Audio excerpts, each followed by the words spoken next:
આજે આપણે કેળાનું ચિપ્સવાળું શાક બનાવવાનું છે. તો કેળાને આવી રીતે સુધારી લેવી ચિપ્સની જેમ, ને પછી એને તેલમાં તળવી. એકદમ કડક નહીં થવા દેવી.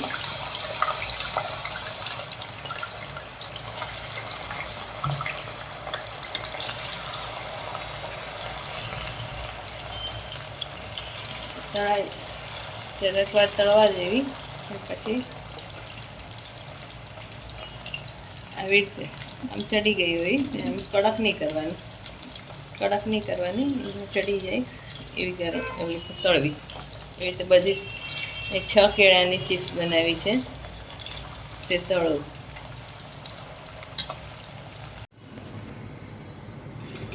આવી રીતે બધી ચિપ્સ તળી લેવી. એક કડક નહીં કરવાની, પણ આમ કેળા જે ચડી ગયા હોય ને એવું લાગે એટલે ત્યાં સુધી તળી લેવી બધી. હવે 2 ચમચા તેલ મૂક્યું છે, તેમાં રાઈ નાખું છું.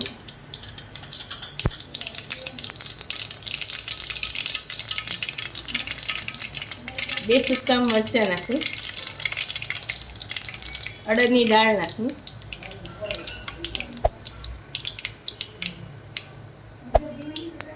લીમડો નાખું. સિંગનો ભૂકો મેં કર્યો છે, તે સિંગનો ભૂકો નાખો. અધકચરો કરી લેવો. પહેલાં અડધી ચમચી હિંગ નાખું ને કચરો સિંગનો ભૂકો નાખો. તમે જેટલો જોવો એટલો ચાલે. મેં 1 બાઉલ લીધું છે નાનું. જરાક તેલમાં સાતળી જાય.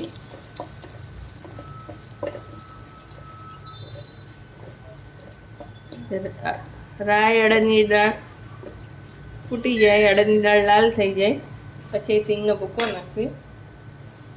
2 ટમેટાની મેં પ્યુરી લીધી છે, મિક્સરમાં કરી લીધી છે, ક્રશ કરેલું. તે સિંગનો ભૂકો જરાક શેકાઈ જાય એટલે તેમાં નાખું.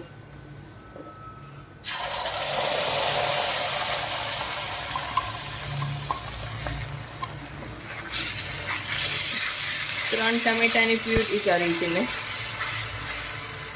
થોડુંક સાતળાઈ જાય ત્યાં સુધી રહેવા દેવું.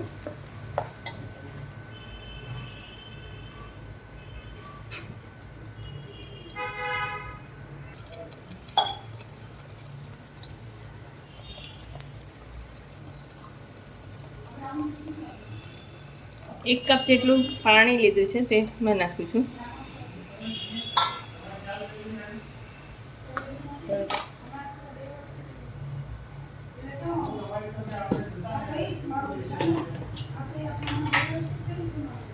તમારા ટેસ્ટના હિસાબે તમારે મીઠું નાખવું. 1 ચમચી નાખવું છું, પછી ટેસ્ટ કરીને નાખીશ.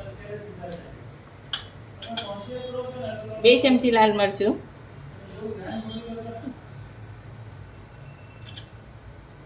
1 ચમચી ધાણા જીરું, અડધી ચમચી હળદર, મિક્સ કરવું બધું બરાબર.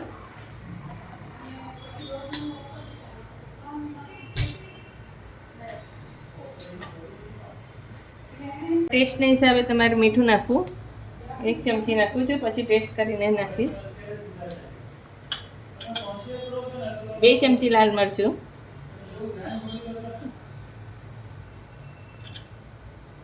1 ચમચી ધાણા જીરું,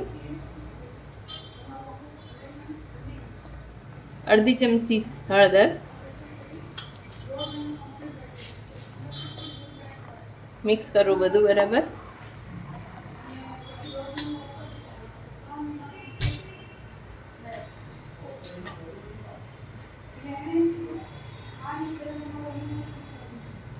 અડધી ચમચીથી ઓછી સાકર નાખવી. ટમેટાની જરાક ખટાશ હોય ને એટલે.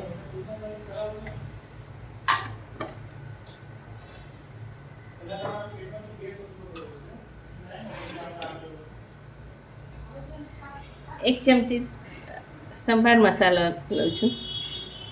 નાની ચમચી છે જે થોડીક નાખું છું. હવે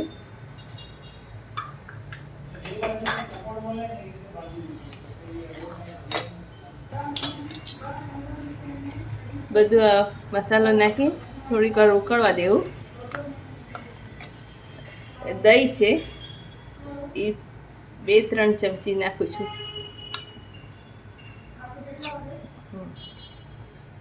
3 ચમચી મેં અત્યારે નાખ્યું છે. ઘણીવાર કેળા શોષી લે છે રસો ને ગ્રેવી ને બધું, એટલે થોડુંક પ્રમાણ વધારે રાખવું.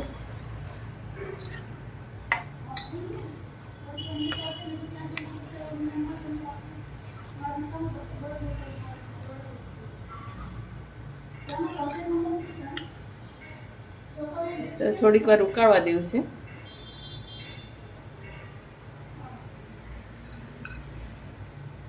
એક લીલું મરચું ઝીણું સુધારેલું છે, એ ઓપ્શન છે, તમારે નાખવું હોય તો જ નાખે.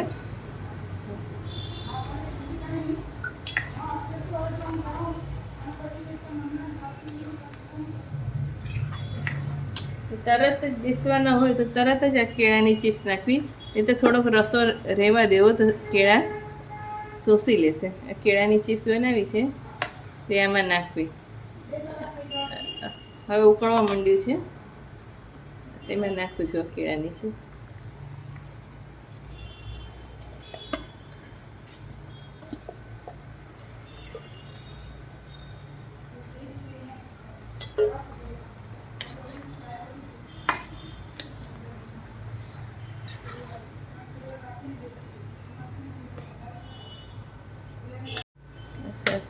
સરખું ઉકળે એટલે બંધ કરો. થોડોક રસો રાખો, કેળા હજી શોષી લેશે. એવું લાગે તો તમારે દહીં, ટમેટા કે પાણી જરાક નાખીને રહેવા દેવું રસો.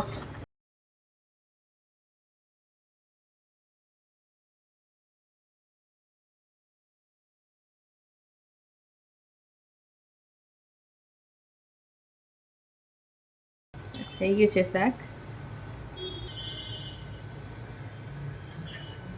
થોડી ગ્રેવી અંદર રાખજો, કેળા ઘણી વાર શોષી લે છે, એટલે આપણું થઈ ગયું છે. એટલે શાકની પ્લેટમાં પરોઠા સાથે, શાક રોટલી સાથે સરસ લાગે છે આ શાક. કોથમીરથી ગાર્નિશિંગ કરું.